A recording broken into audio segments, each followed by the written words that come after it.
Hey, how's it going? Thanks for stopping by. Today we're going to continue on with our Scott and Laci Peterson series. We are getting into part 4.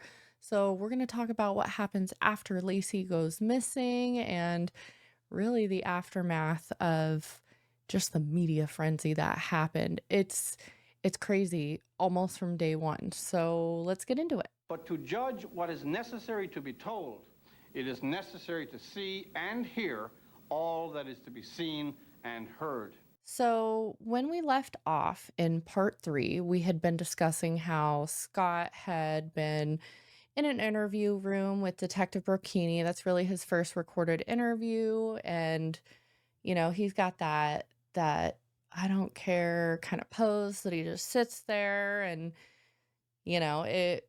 it wasn't at all what the police had expected from a husband whose wife that was so pregnant went missing to have. Like, they expected him to be crying and just to be out of his mind, and that just wasn't the way that Scott was.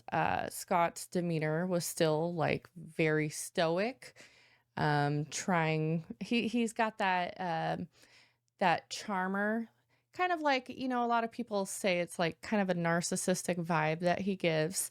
So he's always trying to charm everybody. So that's kind of what they felt.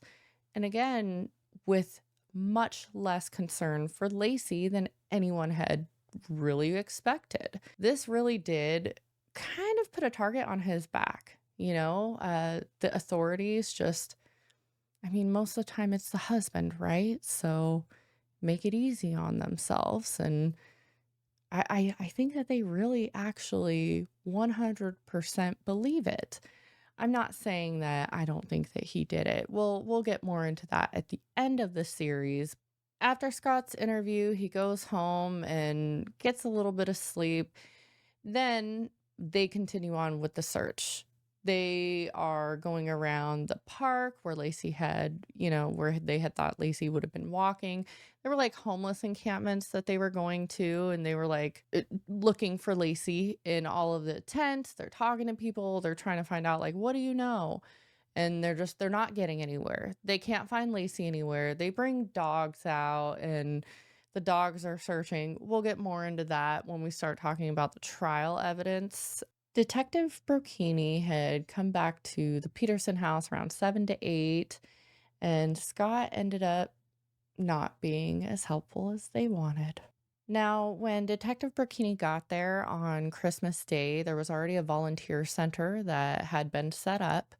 This was something that, they had volunteers coming in, they were passing out flyers, and everybody was continuing to search for Lacey. Around 5 p.m. on Christmas Day, one of the neighbors actually had told a detective that she had seen Scott vacuuming and taking like extra care around the washer and dryer area for, whatever reason. It seemed really suspicious to her.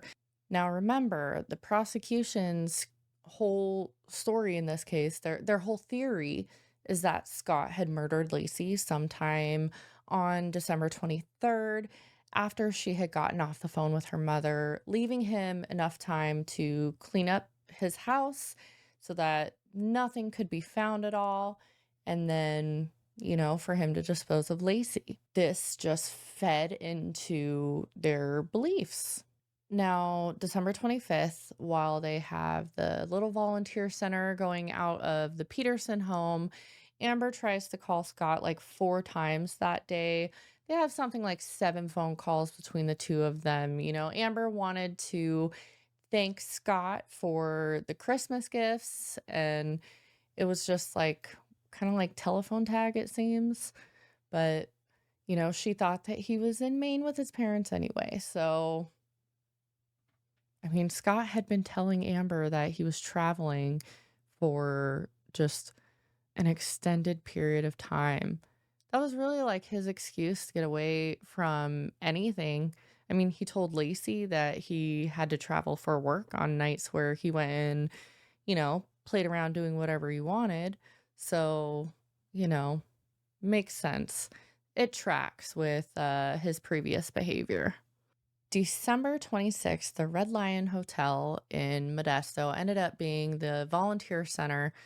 They opened their doors and they invited the Peterson family, the Rocha family, to come in and start passing out flyers. They were taking phone calls. It was just information center and, gather place for all the volunteers. And they continued the search for Lacey, passing out flyers, answering, trying to gather tips. Now, there was a $100,000 reward for any information, to find Lacey and make sure that her and Connor were okay. And it it was everywhere. I mean, it was everywhere. You couldn't get away from it. The media was all over this story. December 26th is actually the day where Ted Rollins comes in and he becomes kind of more of a really pronounced witness later on in years, but he starts covering the story on December 26th. So he's there in the early hour mornings. I mean, he was getting up at like 3 a.m., I think is what he says. So he's there and he wasn't the last person to get there. He was the first. The street ended up just being crowded with media like all the time. So we'll get a little bit more into that a bit later. When Scott would go to the Red Lion Hotel, he would open the center for everyone except for media at 7:30, and then when they would open up for the media to get there at 9:30, Scott would already be out and searching for Lacey. I mean, he really did his best to be not noticed at all. He didn't want his face out there. He made sure that, the pictures that they used of Lacey were only Lacey. He just wanted all the focus to just be on Lacey. He's real suspicious, okay? It's like he got caught. It's like a narcissist getting caught in their own trap. If you believe that he did it, you can tell he's got those guilty vibes and you can see it.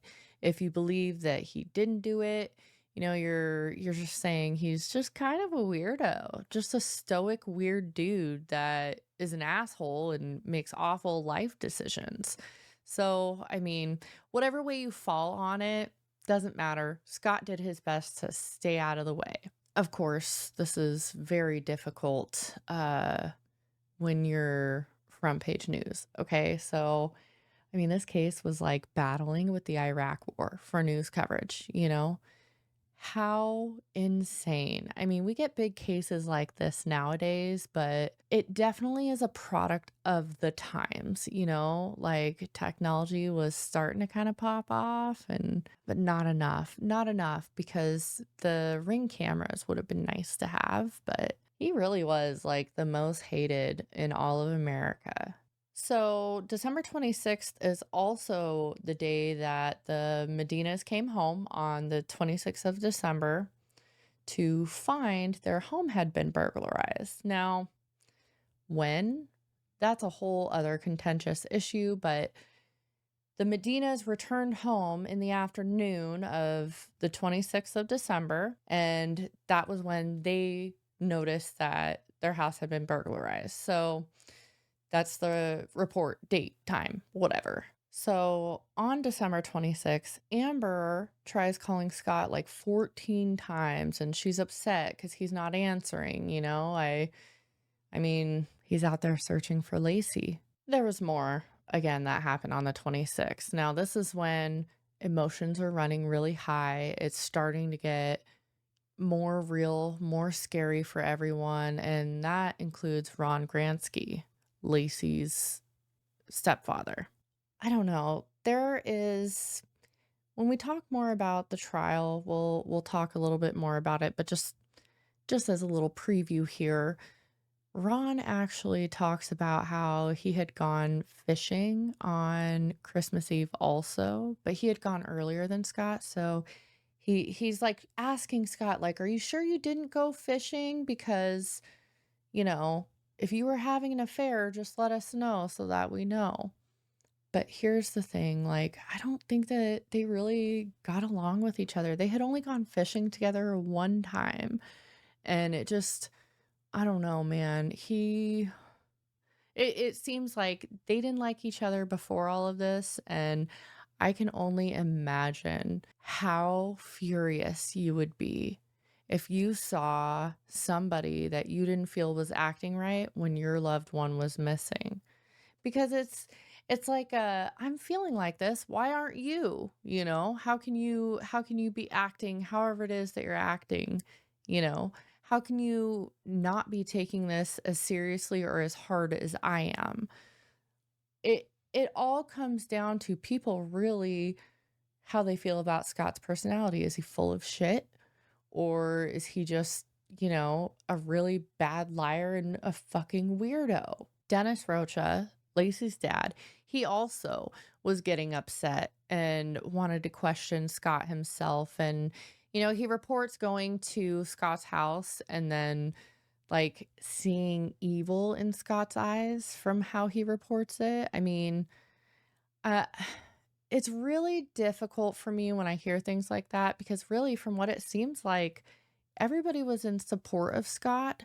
So it's like, is it a hindsight is 2020 thing? Is it a case of human memory, you know, going a different way, overanalyzing a situation? I don't know. I know that they had defended him at first. So that's my only thing. Maybe to be fair, it was just the Rocha family in general said that they supported him, but some people had their reservations. I mean, not everybody thinks the same. So they all kind of come out a little bit later, though, and say that they all kind of felt like he was suspicious. So it's a weird feeling for me. I want to validate their feelings, but it's also important to look at what their behavior was too. I mean, they were so sure that Scott had nothing to do with Lacey going missing. It was around 5 or 5:30 when the house was secured for the search warrant and Scott, everybody had to vacate the premises while the police did their search. The FBI came and they helped out with the search too. And, they had already known that Scott had been like vacuuming, being very extra about vacuuming in front of the washer and dryer. So the FBI used like a special vacuum to pick up all of the clues or evidence, whatever that was left behind. I mean, they did their best.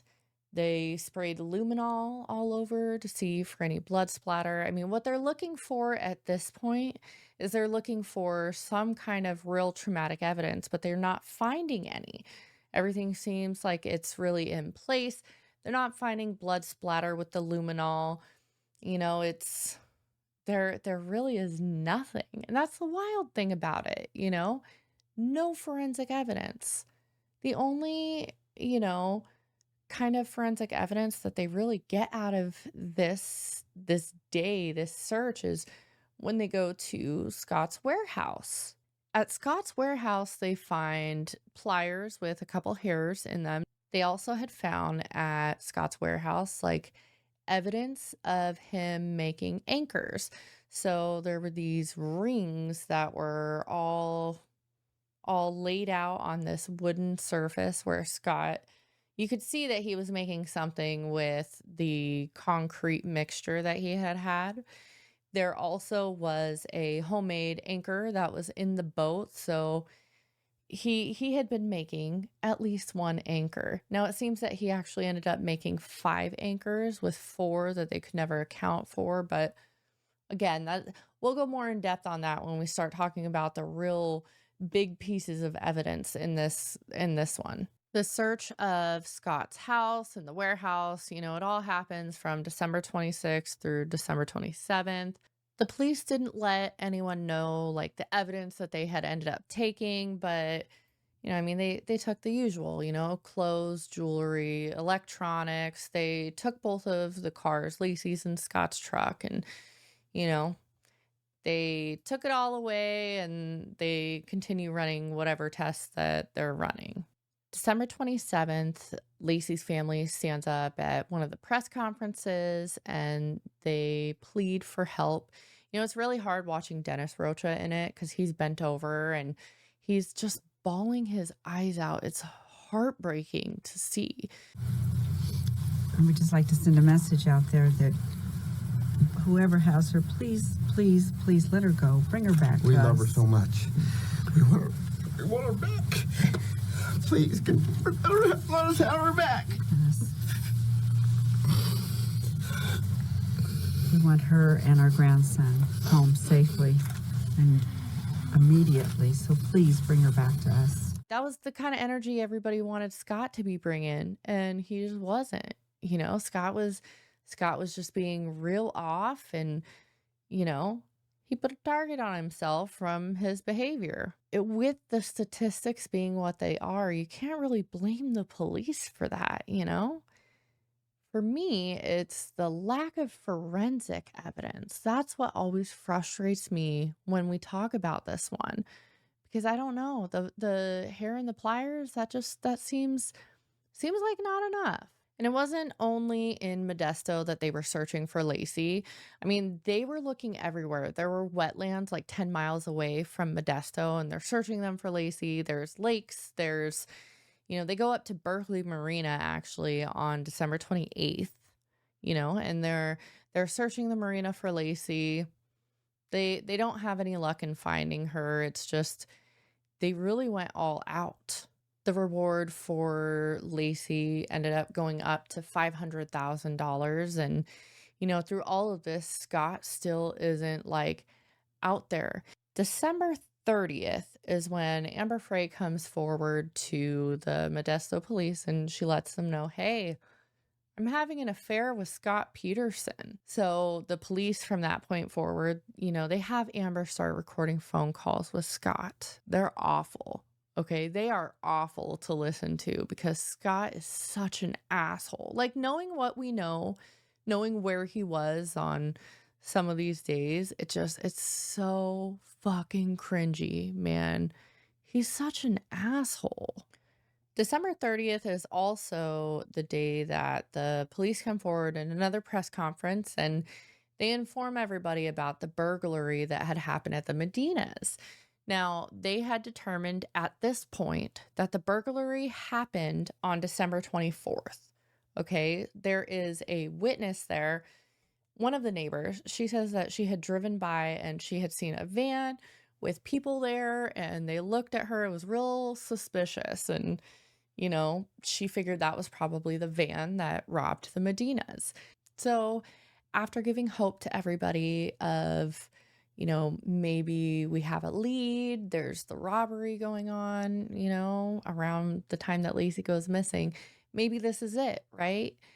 Everything got dashed because once they had arrested the people that had done the burglary, and we'll talk about them more in a future episode, they end up changing it to, oh, well, the robbery happened in the early morning hours of December 26th. December 31st is the day of the candlelight vigil for Laci. Everybody gathered together. They have their large missing signs, but Scott is still staying out of the spotlight. While Scott is at that candlelight vigil, he ends up calling Amber and acting like he's in Paris by the Eiffel Tower for New Year's. That call was just so awkward and awful and just shitty. Don't call your mistress while you're looking for your wife. It bothers me. I will say, though, I did appreciate that he did not say, I love you to her or whatever. Scott's family, they come out later and they talk about him doing all of that, feeling like he had to call her to, keep her quiet or whatever, so nobody would focus on his affair and everybody would, focus on Laci. But really, he should have just been honest from the start. That's what the problem is here. And that's why I think a lot of people point to him being a narcissist, because that's the same thing that narcissists do. They craft the world around them. Scott is just an awful liar. And he ended up having one of the most media crazy cases out there. It's always compared to the O.J. Simpson case. So, wild. So with everything the police have, they're still eyeing Scott, and January 2nd, they actually come out and they do another press conference. They show pictures of what Scott's boat looks like, what his truck looks like and asks anybody with any information about seeing his truck, his truck and his boat, to give them a call. Now, I mean, he did have the receipt for the visit to the Berkeley Marina, but it makes sense that they're asking.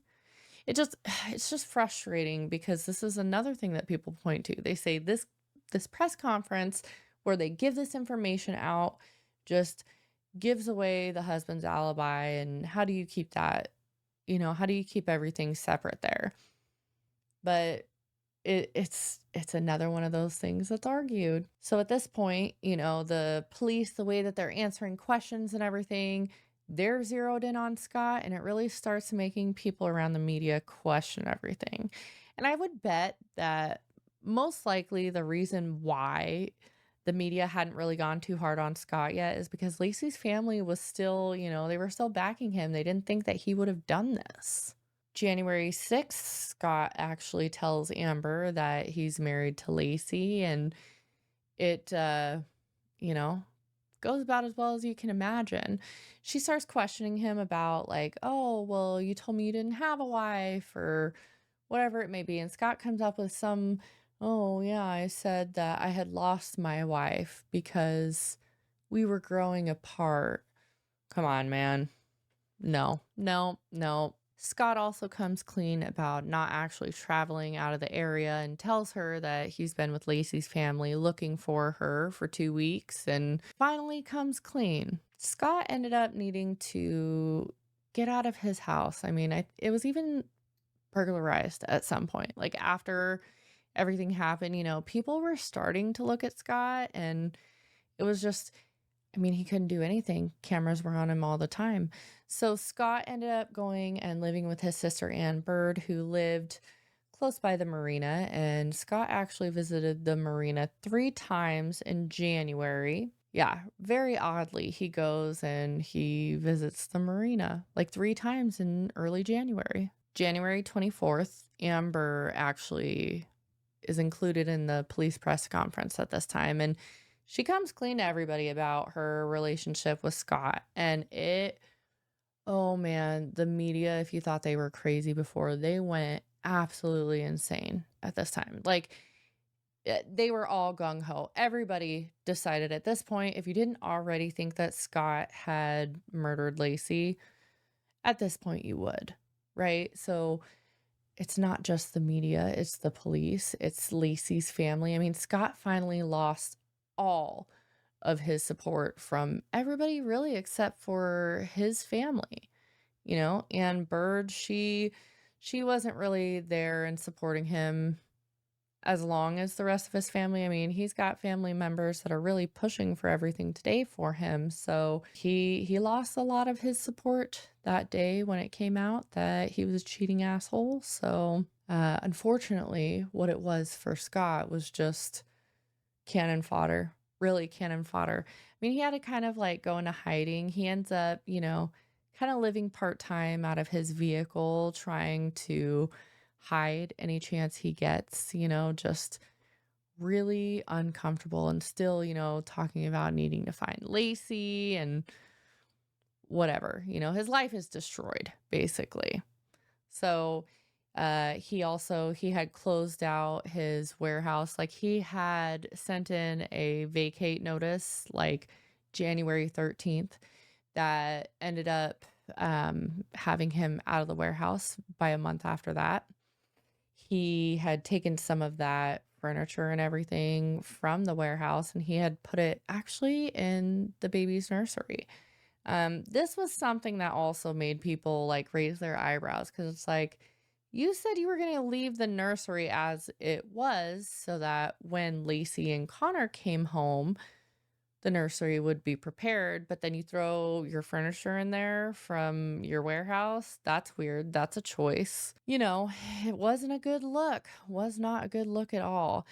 And in February, the police get another warrant to search Scott's home in February, So at this point, Scott's life was just a giant shit show, okay?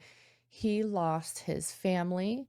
He lost his job. He was being hounded endlessly by the media.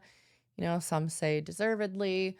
it was awful for him, an awful time, okay? And he was doing anything that he could to, like, get away, anything he could to hide, and it wasn't working. There were too many cameras out there, too many eyes watching him. They would follow him, and very, very uncomfortable.